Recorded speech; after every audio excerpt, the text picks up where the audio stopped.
Hi everyone, this is Reese. We're about 6 months into 2022 or something like that. So we're just going to take a little short break for a couple of weeks. We last time we had a break was during the exhaustion that came straight out after Wufakag, and we're both in a position with life and with work where just a couple of weeks, it's a little rest from us. And we thought we didn't want to leave you hanging for too long, and also we wanted to upsell Canada is Boring, our premium secret podcast that is only accessible to patrons, by playing you an episode from behind the paywall, which is the Gimli Glider, which is a crazy story. And if you haven't heard it, you need to hear this story. And the good news is you can for free just this once. So we'll be back in a few weeks, but in the meantime, you can enjoy this premium content that is being delivered for free. It's a kind of a form of communism, if you will, but it's a politics show. So, what did you expect?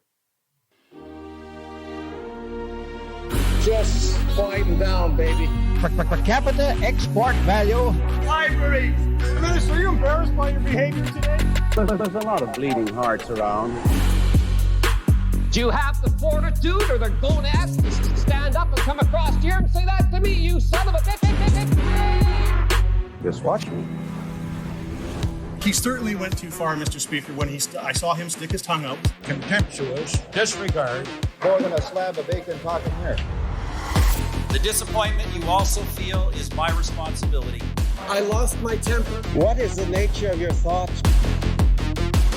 The word was FART.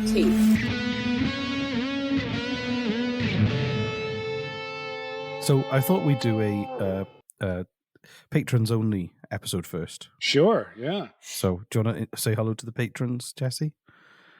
Are we, is this part of the episode? Is this No. Story? Well, it could be. It depends if it's funny or not. At the moment, I don't feel it is. Okay. Well, maybe it is. Take it back now.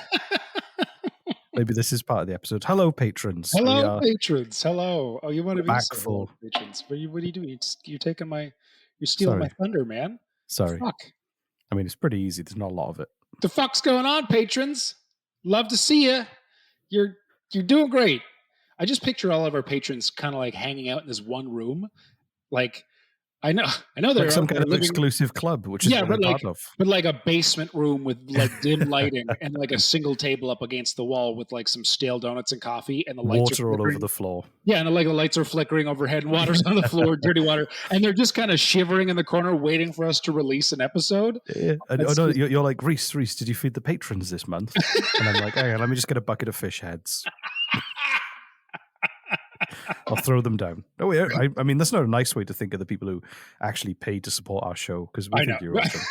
We love you. Actually, guys. the basement is more like a penthouse suite, and we're bringing up buckets of ice cream drenched in caviar. The basement room is supposed to be representative of us.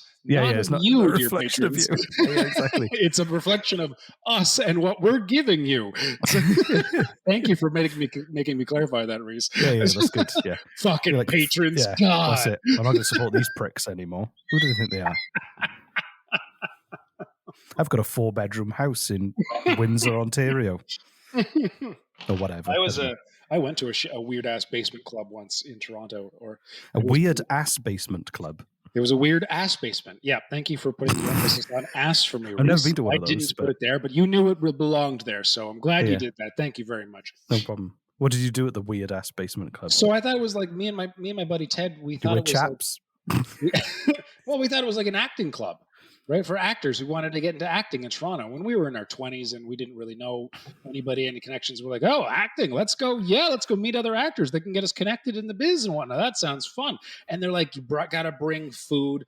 And they didn't really specify. And we're like, is this like a potluck or something? So we like got this giant platter of, I think, sandwiches. I forget, but it was a really big platter of food. And we brought it with us because we wanted to impress. And then we got there, and it's just kind of like, just picture that basement with the weird water and the flickering overhead lights sort of thing. Kind of, maybe a little nicer than that. And we put our platter of food down to like a single box of Timbits and I think like a bottle of Sprite. And we're like, oh God, we spent like $35 on this platter of sandwiches. Okay, fine, whatever. And it turns out it wasn't for actors like they advertised it was. It was for extras. Extras who have had no acting experience, no acting education, and had no aspirations of doing anything but extra work. And they sat down at tables and they were very happy with our sandwiches. Very, very happy with our sandwiches. Because otherwise all they'd have to eat was dirty basement water. With some licking dirty basement off. Yeah, lick the pipes. There's mineral buildup. And they Jesus Christ, like a goat in a cave.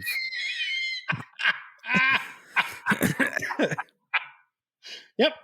And they just sat around talking about how like the coolest being a background extra. And like, oh, I saw Brad Pitt turn a corner once and he kind of looked at me, but he might have been looking past me. I don't know, but still neat. And we were just like, oh my God. And so like, and we were really thinking about leaving because we're like, oh, but we traveled really far and we were hungry and we spent a lot of money. And so we just kind of wanted to eat our own sandwiches and like just kind of get our money's worth before like leaving this really depressing like church basement. But then karaoke was starting. And we're like, oh, we gotta stay for karaoke. We're like, okay, film background extra karaoke, the special kind. So we got up and we sung the Golden Girls theme song, which is. And then somebody stood up and was like, "I was an extra in the Golden Girls." No, I altered the lyrics. It was a really awful thing for me to do, but I was a young 20-year-old prick. It was, the Golden Girls theme song. What is it? Dun, dun, dun, dun. Thank you for being a friend. Dun, dun, dun, dun. You know that song? Yeah.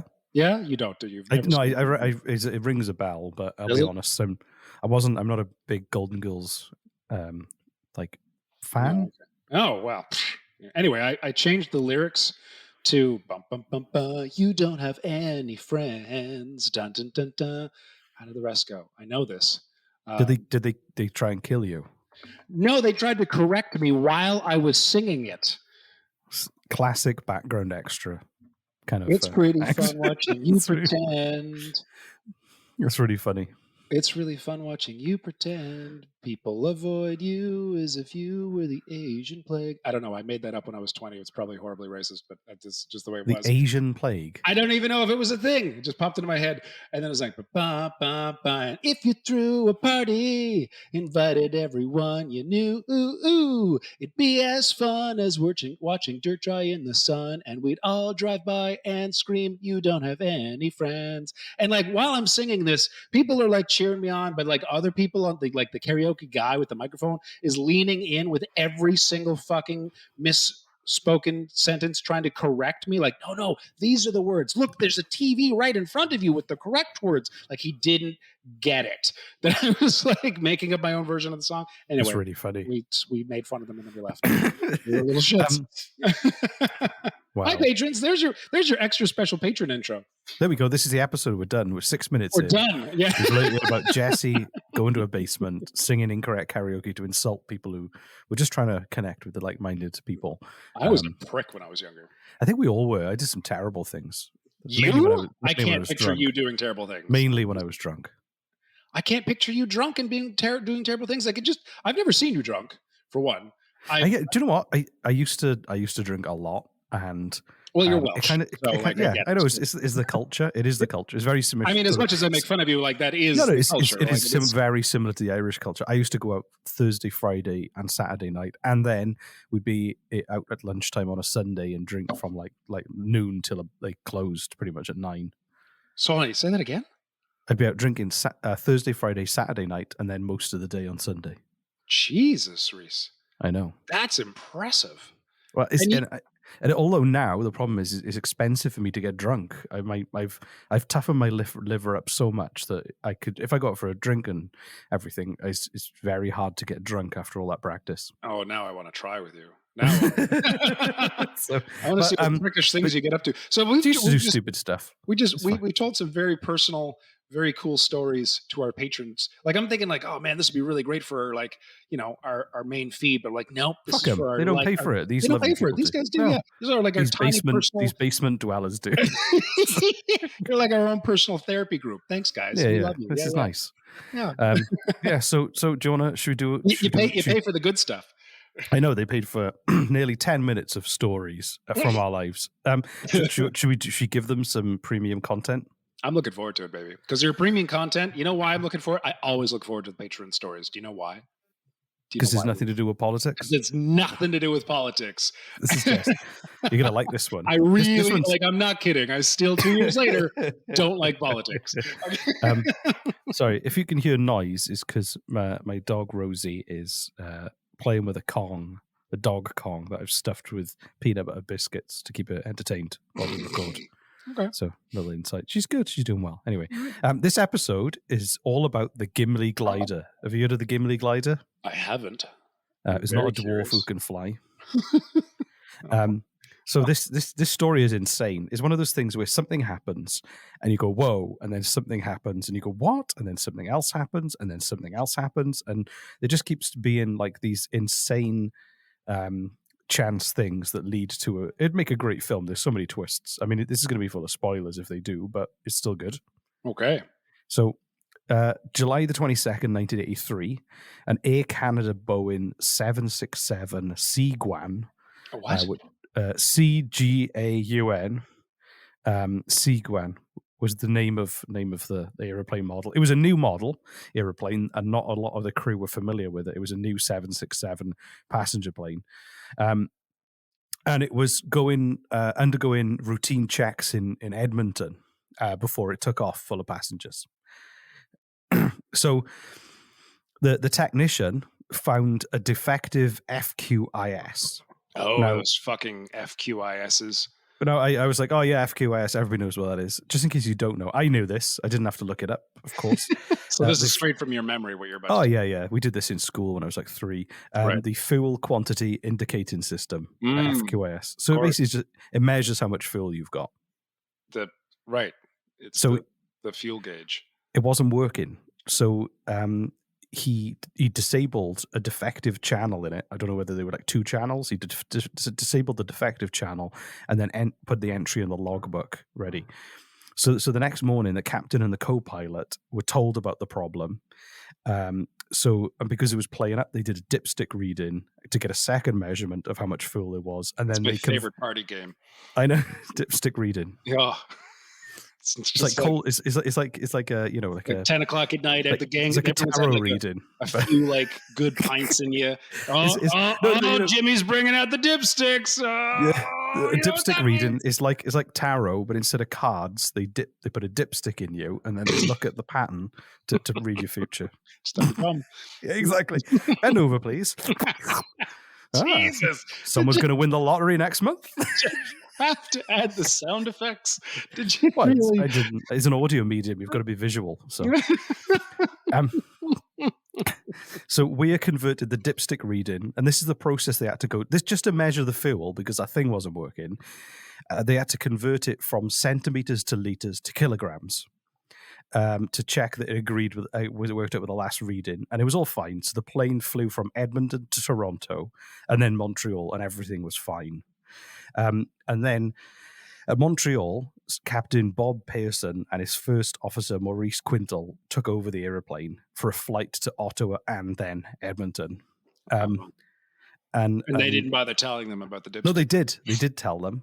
So they told them there was an issue with it, and Pearson, the captain, decided he was going to get enough fuel to fly from Edmonton without refueling in Ottawa. So he was going Montreal, Ottawa, Edmonton. He was like, fill me up. I'll be good for the run.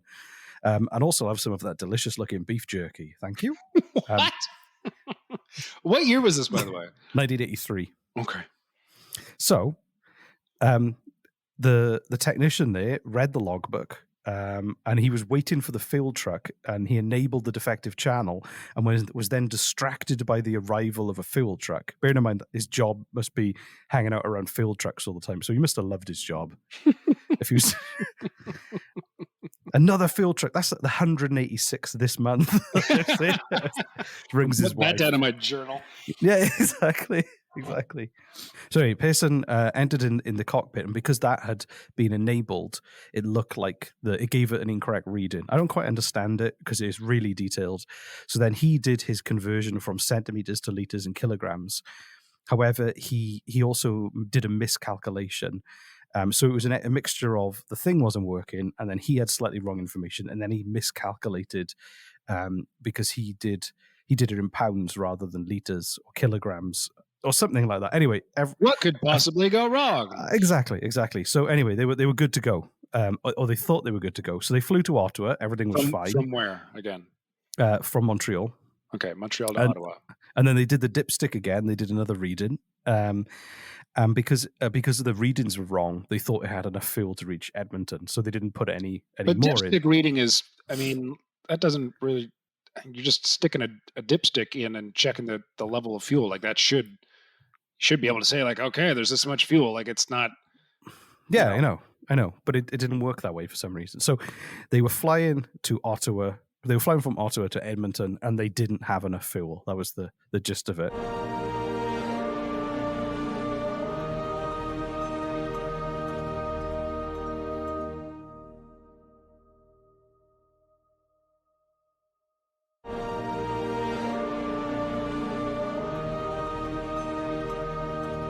They were cruising at 41,000 feet. That's very high. At about 8 p.m. It's pretty high. I can't jump that high. I've tried. Yeah, the kids wake up first thing in the morning. Mommy, what's Daddy doing in the front yard? Oh, he's doing his thing. What is he doing? Oh, he's trying to jump 41,000 feet, hon. Just go back to bed. And you're just out there for hours. Just I will defeat you, gravity. So it was cruising over red. Sorry.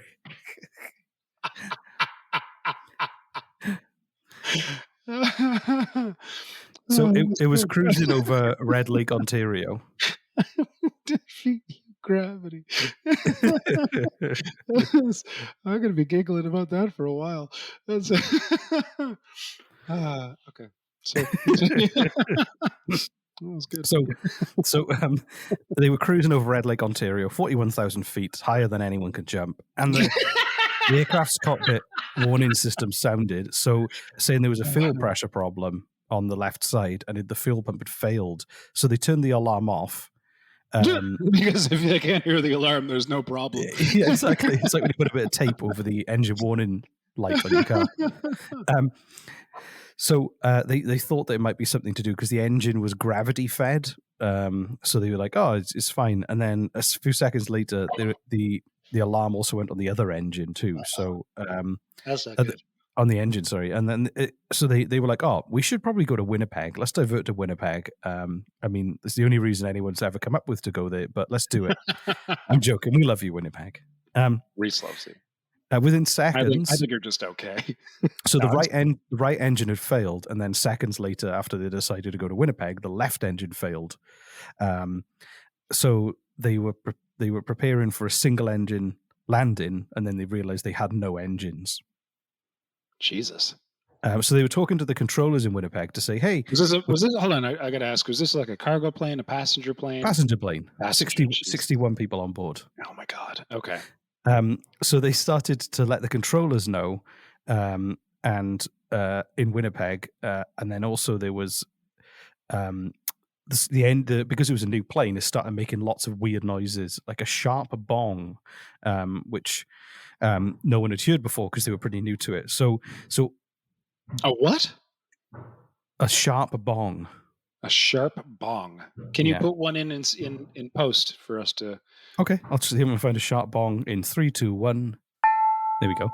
And then, so they were now flying without all engines. So they were pretty much gliding. They were 41,000 feet in the air, no engines. Nowhere near Edmonton. Yeah, they were still in Ontario, heading for Winnipeg. And the amazing thing about this airplane was that the electricity on board was generated by the engines running. So it meant they no longer had electricity. Oh my God, what? I know. So it was one of the first airliners to have an electronic flight instrument system. So it meant everything was operating, and only a few very basic flight instruments were battery powered. Oh my So- God. So the engines are off. The electricity was off. They Yeah, had no readings. They were flying in the dark. Oh, was it daytime or nighttime? Did it say? It was 8 p.m. So I guess it was probably getting dark. What I time of year? think what time of year was it? It was 8 p.m. So Not a time of year. it was it was July. It was July, so it was probably still light. It was Still a light, summer's evening. So, Yeah. so they they had a few. So they had very basic information. They had enough to land the aircraft, but they didn't have things like a vertical speed indicator, so they could work out how far they could glide. So they didn't have what they needed to work out how far, if they could reach Winnipeg, and also it was because it was a new plane. It had electronic panels, so all the panels went. If it was an old one with the old dials, they would have been okay. And then the other thing that happened was, Holy fuck. it This also is had insane. it also had hydraulic. You know that you have power steering on a car that makes steering a little bit easier. Like old cars, to turn a steering wheel was really hard, but it was like power assisted. They had hydraulic systems that multiplied the forces applied by the pilot, so it made it easier to operate the plane. Well, they were electronic, so so even just operating the plane, it was dark. They had no engines, and turning the steering wheel or operating the plane was hard because everything was like super heavy. Oh my God. Um, The shit you find, man, is unreal. I love this story. I think this is amazing. So, if history class in everybody high died. school I'm was joking, like no. this. I'm joking. Oh my God. Yeah. Everybody died. The end. Everybody See you died. later. So, do you know? Luckily, they had a thing called a ram air turbine, which is almost like something from like James Bond. There's a little wind turbine that pops out the side of the plane that creates enough power to give them a tiny bit of extra control of the hydraulic systems. So they were lucky enough to have this thing, and they popped it out. This little wind turbine stuck out the side, and then What is it? Hold on. Explain this again. so like a hatch opens on the side of the plane, Yeah. and a little, like you see wind turbines, right, Yeah. big ones. A little one of those pops out, and it generates electricity from the plane moving. Hold on a second. Wait. So you're telling me that they thought. Okay. In the event that we lose engines, we know damn well the plane will be a giant brick flying through the sky, hurtling through the sky with no electronic instruments. And instead of just putting batteries in the plane, no, we're going to have a hatch open up in the side with a wind turbine coming out so that you can then have electricity. That's what they thought of. It's a renewable engine plane. No batteries. Fuck that. We're putting in a wind turbine. Also, Seriously. batteries were rubbish back then. I remember having a Walkman in the 80s. Oh, that's true. It lasts like 30 minutes tops. But even still, like, why not? Yeah, okay. That's hilarious, though. That's hilarious. Wow. So, okay. But now, so far they hadn't had a lot of luck. It's safe to say. But there was something that was I would consider massive luck, and that was Captain Pearson. So just so you know, commercial pilots aren't usually trained to glide commercial flights, but Captain Pearson was an experienced glider pilot, so he had a bunch of. So he was really familiar with like flying techniques that were almost never used in his profession. That's amazing. So all he needed to do was work out where the closest he believed he could glide it with that little power from his little turbine. So the co-pilot then just used good old-fashioned arithmetic to work out how far they could go based on a guess of the speed they were traveling. And like how fast they were falling, all these different things, and they calculated whether they could reach Winnipeg or not, and they couldn't. Oh wow! So, what? Luckily, they've realized that there was a former RCAF station in Gimli, which is a closed Air Force base that had once served because he once served as a pilot in the Royal Canadian Air Force, so he knew there was a base closer with a full airstrip they could land on. Fucking amazing. All right. So I'm enthralled. so they had luck, and then so they had bad luck, bad luck, bad luck, bad luck, good luck, good luck. You know, I know how to glide. Great. I remember an old airbase I used to hang out at, and then more bad luck. So What happens now? So the abandoned airstrip was now a racetrack and called Gimli Motorsports Park, It was in use. and the Canadian Automobile Sport Club was having a Winnipeg Sports Car Club meetup. So there was a big festival and event happening on the runway. Oh my God. Okay. It was And full they of- had no, like, there's no way for them to contact anyone. They didn't No, they have had no satellite- idea. And they also had the no satellite phones and even if they did, they had no electricity. Well, I guess. And from a also, little they turbine. couldn't hear it come in because the engines aren't running. Essentially, it's a silent plane falling from the sky.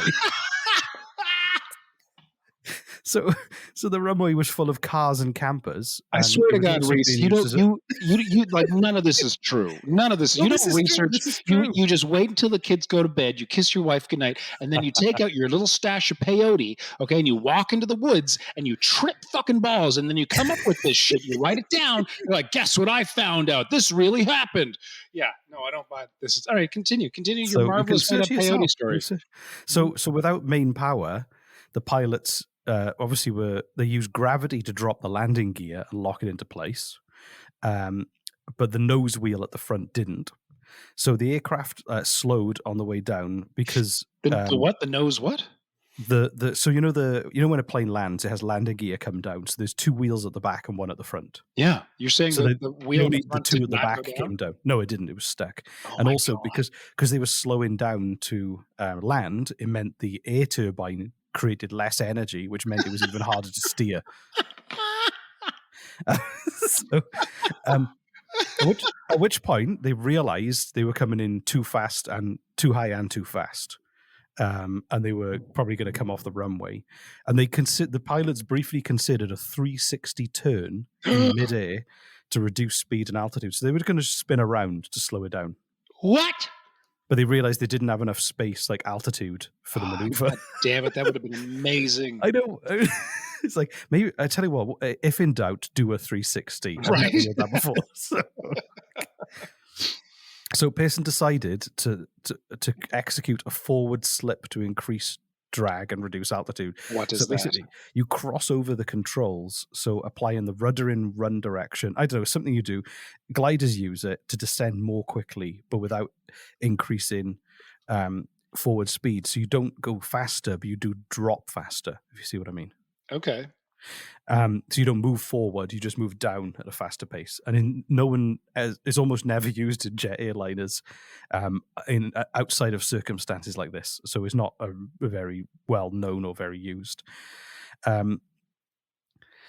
So I'm at the edge of my fucking seat, man. so because the plane, as I said, the plane was hurtling down towards the racetrack. And people had no warning. So the two pilots, as they were bombing towards this a runway that was now a racetrack, they noticed two boys riding bicycles 1,000 feet Oh away. my God, man. This is like a fucking Jerry Bruckheimer movie. know. Okay, like this, you And can't. Captain Pearson later said that the boys were so close he could see the terror on their faces as they realized a large aircraft was like dropping on the sky in front of them. Oh my God. But then they got lucky. So two things kind of stopped the disaster. The failure of the front landing gear to lock meant that there was a guardrail on the track that they hit that slowed them down, that was being used for drag racing because the nose was dragging on the front. A guardrail. Okay. Like just what do you mean? Like a guardrail around the edge of a racetrack, like a metal guardrail to stop people going off the track. Oh, It actually okay. helped slow them. And then the nose also slamming in the ground scraped along the ground, and the friction helped slow the airplane. And they just missed the crowds. Oh my God. And it came to a final stop on the ground 17 minutes after it ran out of fuel. Oh my God. They were without engines, just not floating, gliding for 17 minutes. Yeah, and then crash landed at that airbase. Unbelievable. So all 61 passengers were fine, like just minor injuries. Captain Pearson was demoted for 6 months. Demoted. And first officer He Quintal, saved everybody. What the fuck? I think it was because it was like a big accident, new plane, and also like the circumstances of working out the fuel intake was wrong. So I think they were like, while they were investigating, I think, and then he saved lives, man. I know. What a fucking you know what it is? They just needed someone to blame. They couldn't blame What the themselves. fuck's going on? So 3 maintenance workers were suspended Like as well. the pilot doesn't personally check the fuel gauge. He has people to do that. So they I needed know. someone to fucking blame. And I hate Have you corporations ever seen so Sully? much. I Tom hate them. Hanks's film Sully about It's the amazing. Oh no, with not Sully. No, I saw the other one with Denzel Washington, which is also a true story. but you know, like the whole thing was set around him crashing. I didn't see Sully, so don't root for Oh me. no, okay. Well, yeah. Everyone dies. So in 1985, then Pearson and Quintal were actually awarded the Fédération Aéronautique Internationale diploma for outstanding airmanship. I think they realized they were seen as heroes. So several attempts where the crews were given the same circumstances at a simulator in Vancouver, and all of them crashed. Who gave them that? So they, you know when demoted them? Yeah, no. So you know when there's a plane crash, they can redo what happened in a simulator to go, okay, did they make the right choices at this time? So they can Black box sort of thing. Yeah, simulate what happened, and you sit in there, and another pilot would go, okay, so my engine's gone. What do I do now? Can I go this far? So they did it, and I don't think they landed anywhere near as well as they did. So they realized what they'd done was kind of a miracle, really, I guess, in terms of what they could pull off. So Quintal was promoted to captain in 1989. Pearson remained with Air Canada for 10 years, and then he flew for Asiana Airlines. He retired in 1985. In 2008, the 25th anniversary, the pilots were celebrated in a parade in Gimli, and a mural was dedicated to commemorate the landing as well. And the Gimli Glider, as the plane became known, was offered for sale at auction by a company called Collectible Cars, and the estimated price was $3 million, but it only reached 425, so it wasn't sold. But there is a website selling parts of the plane as like souvenirs. Wow.